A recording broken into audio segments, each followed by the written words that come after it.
Well, thank you very much, everybody. It's a real honor to welcome all of you to the White House, the famous Oval Office. This critical message is being delivered by the emergency alert system. This is not a test. We interrupt regular scheduled programming to notify you of an imminent threat to national security and public safety. The U.S. government has issued a national emergency for the continental United States, effective until 11:59 p.m. The following message is transmitted at the request of the U.S. Department of Homeland Security. There have been multiple sightings of more than a dozen unidentified objects of unknown motive and origin that have landed across major population areas around the world. These unidentified suspected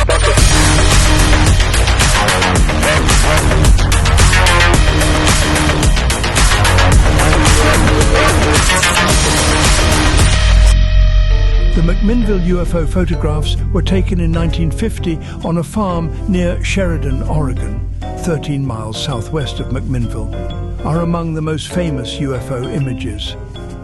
Evelyn Trent spotted a metallic disc-shaped object while returning home on May 11, 1950, and called her husband, Paul, who witnessed it before retrieving a camera to take 2 photos as the object sped away. Initially, the Trents suspected it was a secret military aircraft and worried about potential repercussions from the pictures. Local banker Frank Wortman displayed the images in the local bank, which led to reporter Bill Powell borrowing the negatives. Powell found no signs of tampering, and on June 8, 1950, he published a front-page story with the photos in the McMinnville telephone register. This incident remains a notable part of UFO history. We are at the McManus Hotel in Oregon, the 25th anniversary of the McMinnville UFO Festival. Behind me is the old hotel, and all around us is activity starting to build up. We're excited to see what happens. We're looking forward to it. Our first time here, but it is a special time, the 25th anniversary of the famous photos that were taken out at the Trent farm. We're going to be talking with different people, interviewing with different people, and giving you a flavor from the Soul Trap of what's going on here at McMinnville. Oh my goodness, unbelievable. Both doctors. Both the Rose. Okay, I wasn't sure. All right, so first of all, unbelievable costume. Thank you. And how could you have a 25th anniversary and not have the doctors show up? It's a timey-wimey thing, absolutely. All right, so Doc, in your disguise, are you from this area or not from the area here in Oregon? I'm from Vancouver, Washington. Okay, all right, beautiful, wonderful. So what brings you? Do you come here often, or? This is my 3rd year here. Yeah. I was in the parade with the Time Travelers Costume Guild doing a Doctor Who group 3 years ago, I believe. Very cool. Very cool. I've come every year since. I was going to ask you if your favorite doctor was David Tennant, but that is clear It's enough. a given. It's yeah, a given. we like Eccleston because that's when we started, just with the family. Our family started watching there. Matt Smith was a great fill-in. Absolutely. We actually talked quite a bit. I was just talking with somebody recently about Peter Capaldi, that he was a great doctor, but Excellent. the writing was just not quite where it needed to be. If he had had some better shows, I think that would have been amazing. He had some good episodes, but I think Moffat was starting to run out of ideas by Kinda then. and I think it went dark real quick with people. He was such a darker doctor. And you come That off was of Matt great, Smith. yeah. You had the lighthearted David Tennant, who also did dark every now and then. But then, it's a good balance. Yeah. Yes. But after Matt, a lot of people were kind of turned off. It was like, it. oh, what's up with this guy? Yeah. It was so great. All right, stick that in your pocket. When you get back to your TARDIS, scan it. We do a lot of different shows on there. YouTube, different platforms, we're on all the platforms, podcasts. But as soon as I saw the doctor, that was it. Have a great day. Have a great day. We just stumbled across Miss Danny, who has been so gracious to take some time and bring us up to speed on a little bit of the history, and not just the UFO history, but the community. One of the things we've noticed over the years is that there is a community that has built up around this phenomenon, and it's a lot of friendships, a lot of fun, a lot of excitement over top of the underlying reality that we often talk about. So Ms. Danny, we're glad that you take the time. Tell us real quick about what your role is, what you do, and how long you've been here and just experienced it.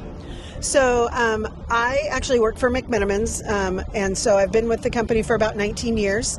And then I'm a resident of McMinnville for 33 years, and I am also the past president of our McMinnville Downtown Association. I'm also on the board of directors of Visit McMinnville. Okay, so a little bit of everything. Yeah. So you're the hand that moves behind, rocking everything, making it move in the right direction. Okay, so tell me about this festival. What does this festival mean to the community, and what does it mean to the people that come? You know, it is a huge influx of people from all over the place. It is a true partnership between all the organizations in town, Linfield College, Evergreen Aviation Museum, the Chamber, Visit McMinnville, the Downtown Association, the City of McMinnville, and our awesome downtown businesses who, you know, we take over the town, and people come from all over. Right. And it's just a big party, and it's great for the community. Yeah, now it goes all the way back to those original pictures that were taken. I want to say it was the Trent family. Yep, so Farmer Trent lived just west of McMinnville out on a farm, and 50 years ago, he and his wife snapped some photos of an object in the sky. They actually then lost the camera and the film for a while, found it underneath the couch a few years later, had the pictures developed, and they found that picture again. Wow. It appeared, so 25 years ago, when McMinnville came to McMinnville, our historian Tim Hills was in the Yamhill County Historic Museum and stumbled across the photograph on the front page of the newspaper from that time.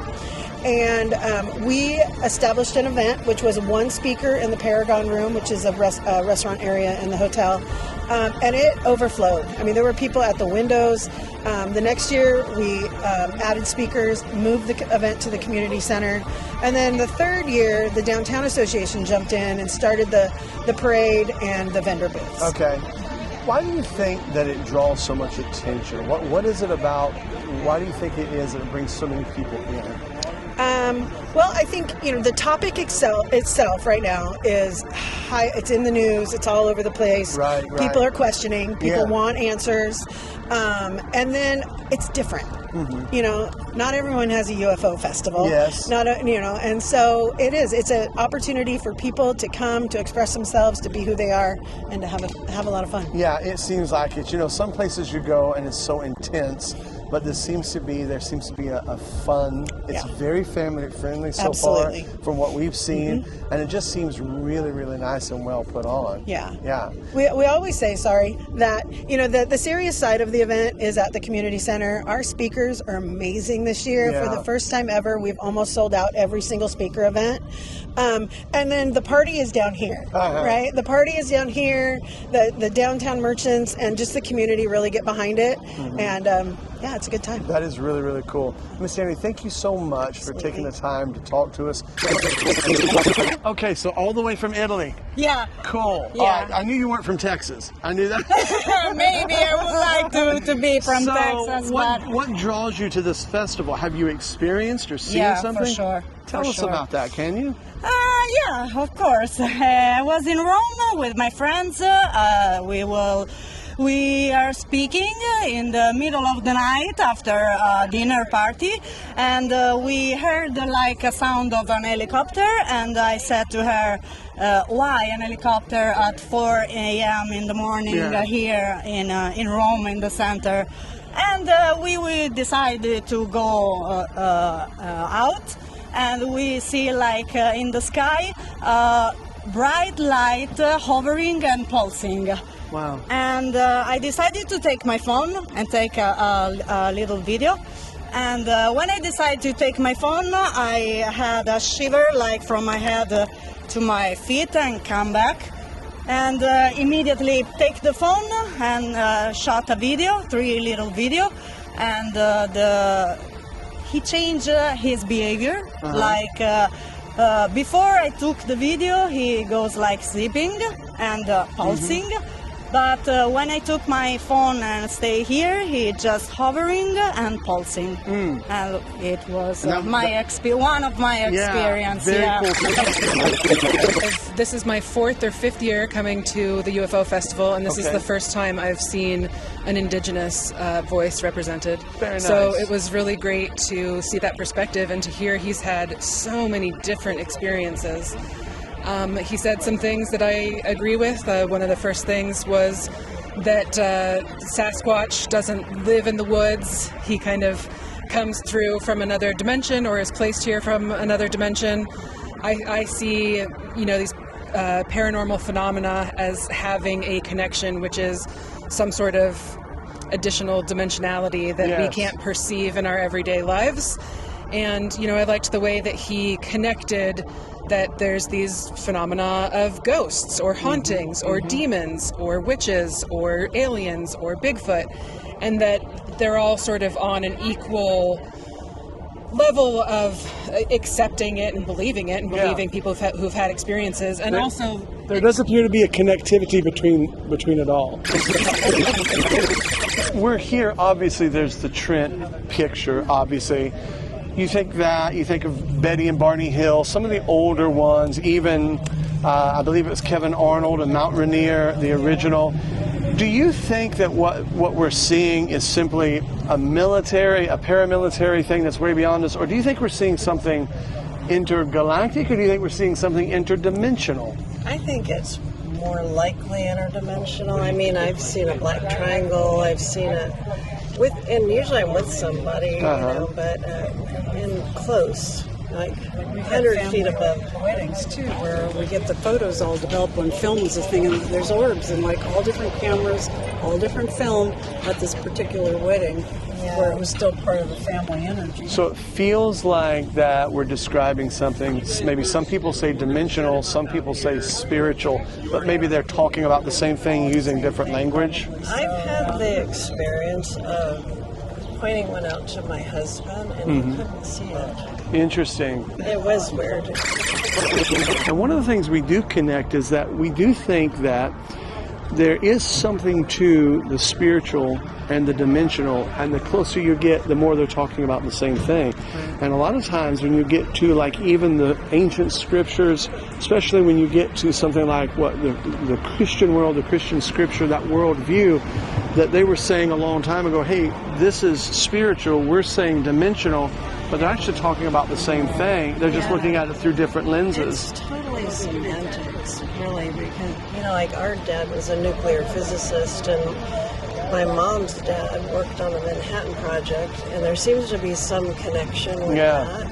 Very fascinating. I just really don't know, because I'm part of an abduction group with Yvonne Smith, and, I've met so many people in the field, and I think in the end it is not all solid, it's not all, from outer space, although there's that capability. Yeah. But definitely it's some interdimensional stuff. The abduction field is a very, very, even within the UFO community, it's a very interesting genre. We were talking about that the other day, and some of the big names that brought that to a head, like Whitley Strieber and things like that, and they're famous now, but at the time they were very cutting edge. But Jacques Vallée has done a lot of research in that area, and so it's very fascinating. Well, ladies, thank you. I'm glad you had a great You would know. You guys are the ones running the show. Our government is perfect. It's perfect. Yeah. Absolutely. It supports all beings. Yes. And even aliens somewhere. Oh, yeah. Beautiful. We even like illegal aliens. Yeah. Yeah. That's interesting. They come in peace. Now I know you're really, really radical.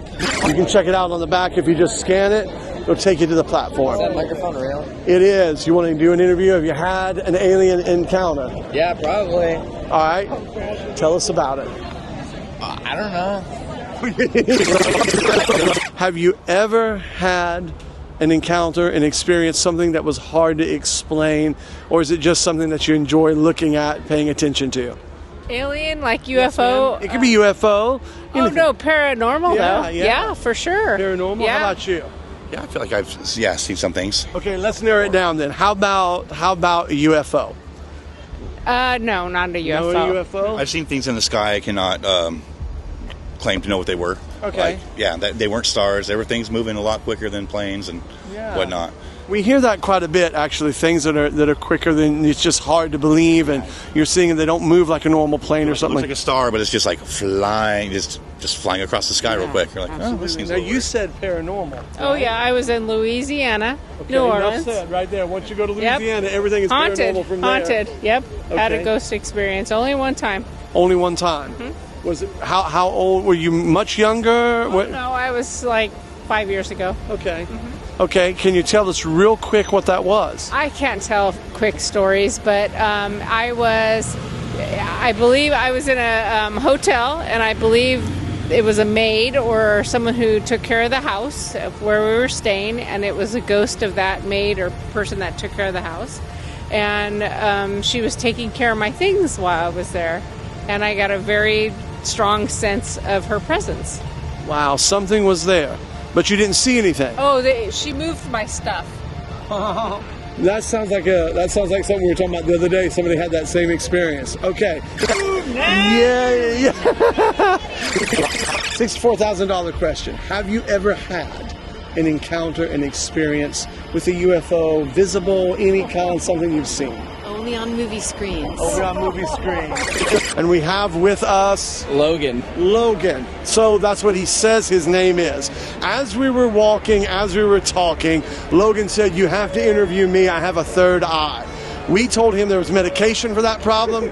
He said, "No, there's something else I want to share." So, you're from where, Logan? Tell us where you're from. I was born in McMinnville, and I just moved back here 5 years ago. Okay, back from where? Washington. Washington, D.C. or Washington? Washington proper. Okay, cool. All right, so tell us a little bit about what it's like living in McMinnville. It's pretty good here. I mean, there's not that much to do. You just kind of... Except maybe get abducted. Yeah, getting abducted. There's a lot of alien stuff going on here. Okay, so let me ask you this. So, would you consider yourself a believer, or would you consider yourself just sort of a spectator? I am definitely a believer. I love aliens. Okay, what makes you think that aliens exist? Aliens, the government declassified a bunch of stuff about aliens. Okay. So do you think that they're interdimensional, or do you think they're from another planet? I think they come from the ocean. They come from black holes, or like teleportation in the ocean. So Logan may actually know what he's talking about after all. Okay, now you piqued my interest. What makes you think they come, so you think inner Earth? Yeah. Tell me about that. I mean, it would just make a lot of sense to me, because we've barely explored any of the ocean. There's a lot of stuff that we don't know going on down there. And ocean creatures already kind of look like aliens. Logan, you have surprised me. I think you're the best interview I've done all day. So let me ask you this. Have you ever had an experience with a UAP, UFO, anything like that? Yeah, I was driving in eastern Oregon going rock hounding, and I saw something that was pretty undescribable. It was a cloud, but it was just staying still, and it stayed still the whole day while I was rock hounding, didn't move. Wow. That's pretty interesting, too, because, you know, the Christian scriptures talk about the clouds and the sky being connected in there. Do you have a religious background, or would you say you're not religious, sort of religious? Where do you get to there? I like to research religion. I wouldn't classify myself as religious. I would be more spiritual. More spiritual. Very interesting. All right, so you're thinking that this is inner Earth coming up from the water. That's what you're thinking? Yeah, that just makes the most sense to me. Absolutely. Well, Logan, it has been surprisingly you get the sticker. It has been a great interview. I think you're thinking right along the lines. You need to check out The Soul Trap, and then maybe email. All right, we are wrapping up our time here. The parade is getting ready to get started. We are going to finish out handing out our tracts, doing what we're doing. We have survived the McMinnville 25th anniversary celebration UFO Fest. We have boldly gone where no Soul Trap has gone before and lived to talk about it.